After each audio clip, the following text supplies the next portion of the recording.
guess I should be filming this. That's one of the reasons why I do not do great at YouTube. Because I just start doing things, and unless I've like kind of planned it out, I don't think about filming. So I'm cooking dinner and I'm experimenting with a recipe tonight. And this is kind of a clean out your fridge recipe, as I've been working with preserving some harvest and stuff so I don't lose it. I did a bunch of sweet potatoes from fall last year that were starting to get eyes, and some of them were starting to go bad, and so I wanted to preserve them so I could keep using them since their storage life was kind of up. So I roasted them all and bagged up the cooked potatoes, and I've got the last pan of them in the oven, and I was like, I'll use those for dinner. And I wasn't quite sure how I was going to use them. I thought about, you know, making some chicken tenders because I had some of those thawed out, and just having like sweet potatoes and a squash side because I've got squash coming out of the garden. But then I got to thinking about it. I had a little bit of celery left, a couple stalks, a few stalks of carrots left, some red onion, green pepper, and I wanted to get this stuff kind of used up and out of the fridge. And I had some sausage thawed out, and so I thought, what if I make a shepherd's pie using the sausage, and I think I've got some, I think it calls for tomatoes, got those coming out of the garden, some of these vegetables that need to be used up, and top it with the mashed white sweet potatoes because they're milder than a regular sweet potato. I've done a shepherd's pie with turkey and regular sweet potato, but I thought I would try this, and I guess it'll be called, I don't know, a cottage pie. I think that's what it is if you don't use lamb. So let's try it. So I had already gotten my onion. I used a red onion because I have the most of those in some olive oil over on the stove. So I'm just going to add the celery and carrots to it. And then chop up this green onion and get that going. And then I will add the sausage right to that pan. I do have some ground pork, but it's not thawed out, so that would have probably been really lovely with it as well. But that's okay. I can always turn the ground pork into sausage should I need to, which I think is probably why I bought it to begin with, because I bought it off of my friend who was raising red wattle pigs. She has since moved farms and has gotten out of the pig business because her new farm was set up more for big pastures for like cows and stuff. Sheep, I think, is what she said she was going to be doing. So she sold off all her pigs so she didn't have to move them across states. So I bought some ground pork from her. We don't eat a ton of pork though, just the sausage and bacon. That's the only part we really like.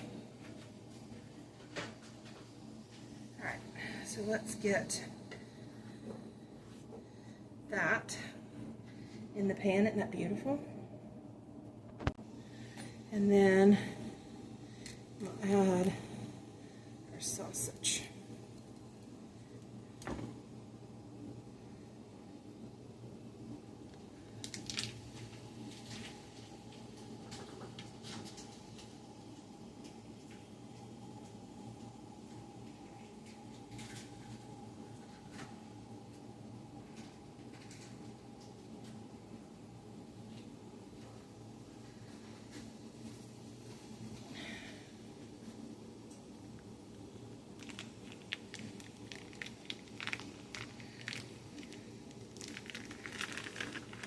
Alright, so here it is. Got our sausage and our veggies, and I'm going to go ahead. Do I want to add a little garlic now? I'll add a little garlic now. Garlic tends to burn, but I think as I start chopping up this meat as it cooks, and there's our last pan of sweet potatoes, the garlic will be alright. Okay, so this is what our mixture is looking like now that it's kind of cooked up there.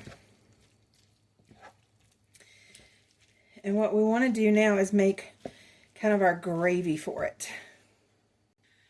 Okay, so in a bowl, I am going to take like 2 tablespoons of tomato paste. And I may have to double this because I think because I used 2 packages of, actually, let me just do that. Sausage. And then that uses up this whole can. And if I have too much gravy, oh well. Alright. And then I want to get 1 tablespoon of Worcestershire sauce. Tablespoon. And hopefully I have that much, so I'm going to actually need 2 tablespoons. This is a half tablespoon measure, so I'll need 4 of these. Ooh, I do have enough. Yay. Alright, and then we want like 2 tablespoons of flour.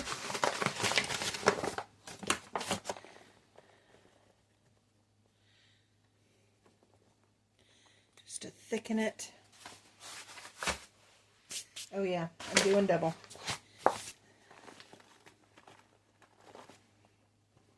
Woo! That's double. Alright, and then we want 1 cup of broth, which is going to be 2 cups of broth, and I want to go ahead and add some seasonings in here. Alright, so we're going to add some thyme. And I don't think I have any rosemary on hand, so I am going to add a little bit of just some Italian. And then I have, you're supposed to use beef broth, but I actually have a crock pot full of chicken broth going. It just finished up, so I'm going to use that. It's nice and hot. I need 2 cups.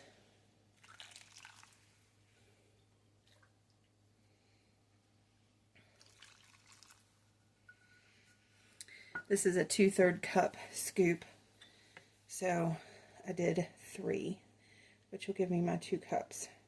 And then we're just going to whisk this.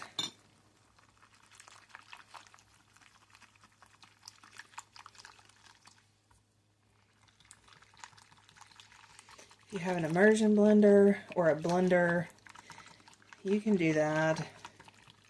But I don't feel like getting any of that out, so we're just using a whisk in a bowl. And that creates our beautiful gravy that we're going to simmer this in. So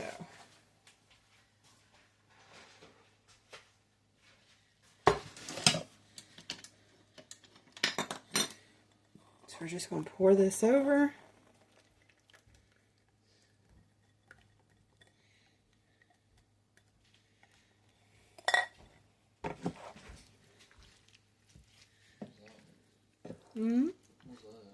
Shepherd's pie or cottage pie.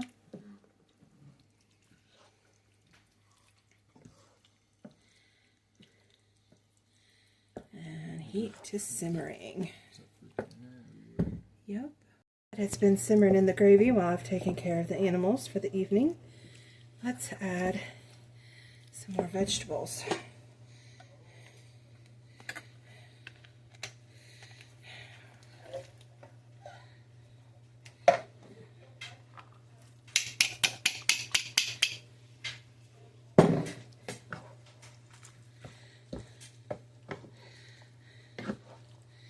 We're just going to fold these in. They will heat up in the oven.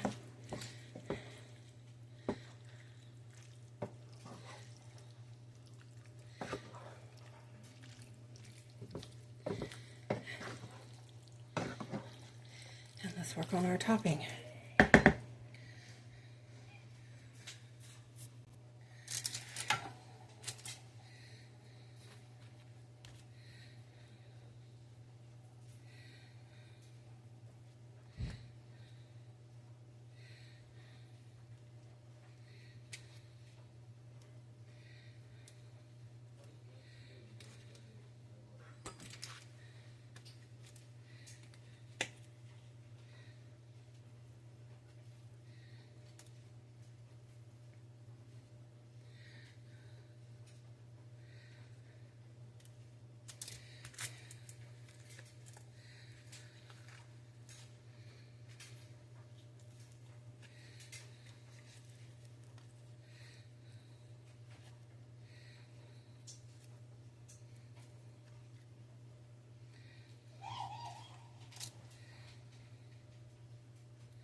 Alright, now that I've had a rusted nail in my foot and gotten that taken out, let's try to finish dinner.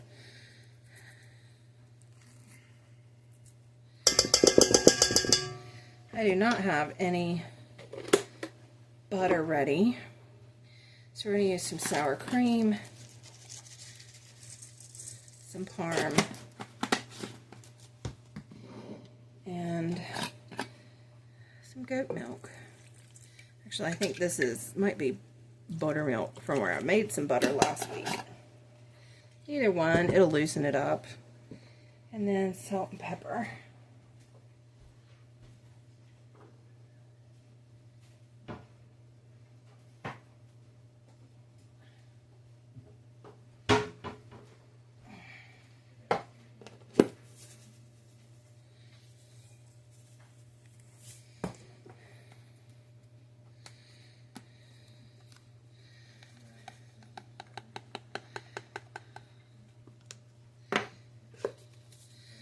Add a little more thyme.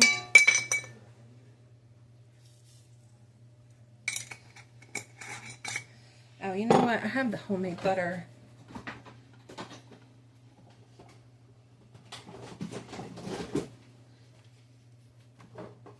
I don't have it in stick form. But that's okay.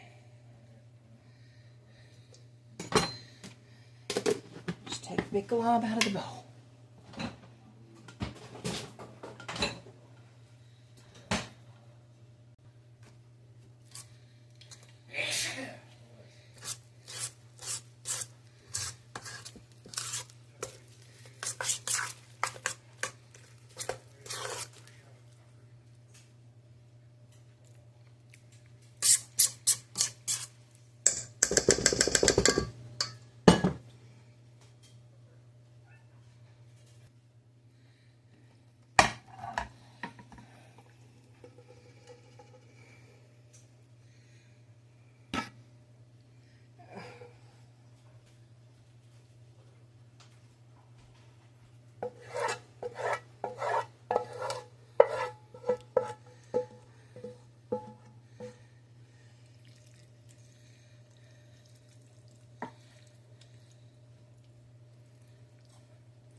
Okay, so I wanted to continue on this vein of using up things around the house that I've been doing this week, getting prepared to do harvest stuff, and I came across a recipe in this old Taste of Home 2003 annual recipes book that I picked up at a thrift store.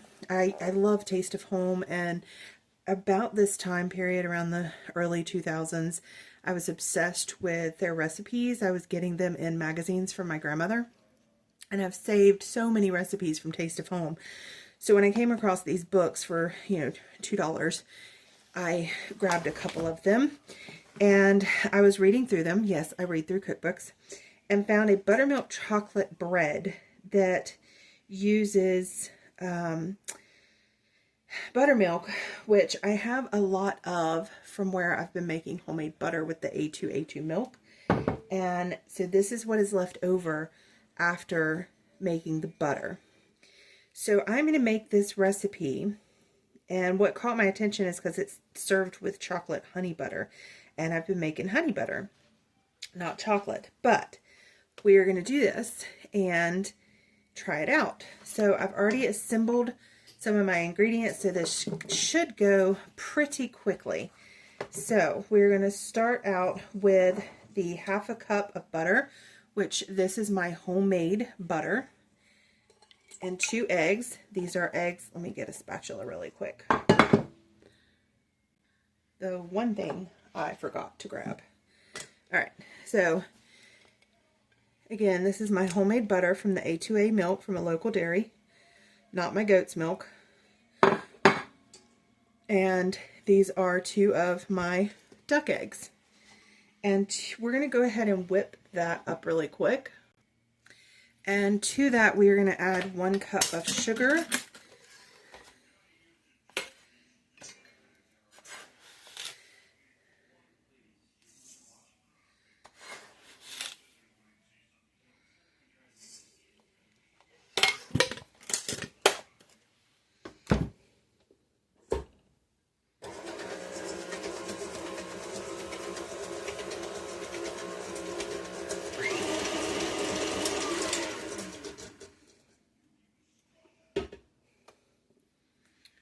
Let me just get this off the beater here so I can move the bowl.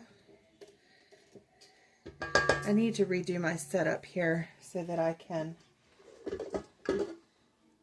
do a wider shot here. But until then, we're going to keep with the overhead because it is super easy and convenient. And so now we are going to add the all-purpose flour, which is 1.5 cups. And I'm using King Arthur flour.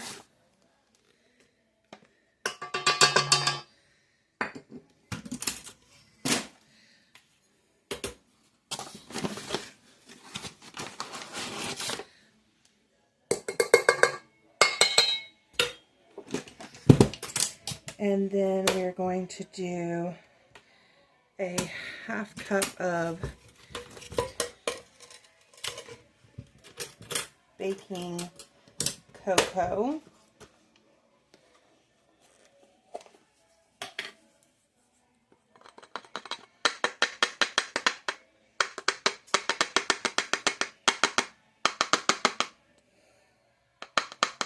Ooh.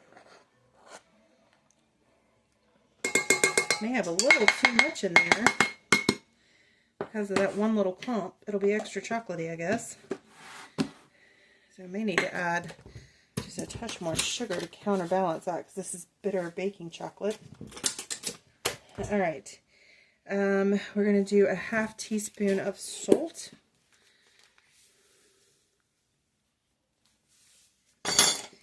And a 1/2 teaspoon of baking powder.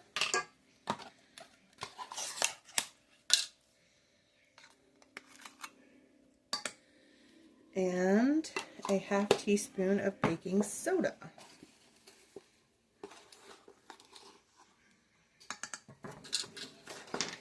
And then the 1 cup of the buttermilk.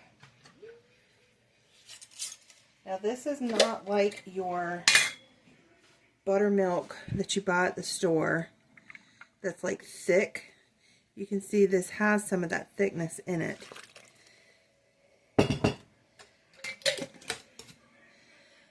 And then to this, I want to add just a tad bit of vinegar, which will give it that tangy kick, which, as you know, one of the key ingredients to a good buttermilk or a good red velvet cake is the vinegar.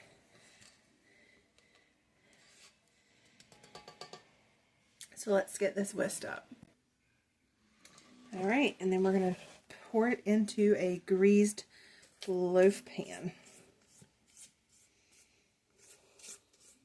This was so easy to whip up, and the recipe actually calls for walnuts, which I'm sure would be fantastic. I think probably any nut would be great with this.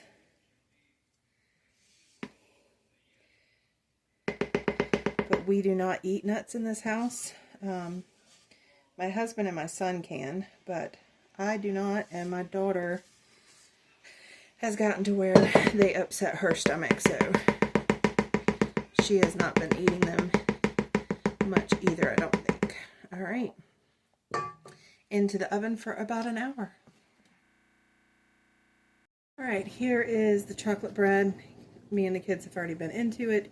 It is very good. It's not overly sweet, very moist inside, holds together pretty well. Very, very good.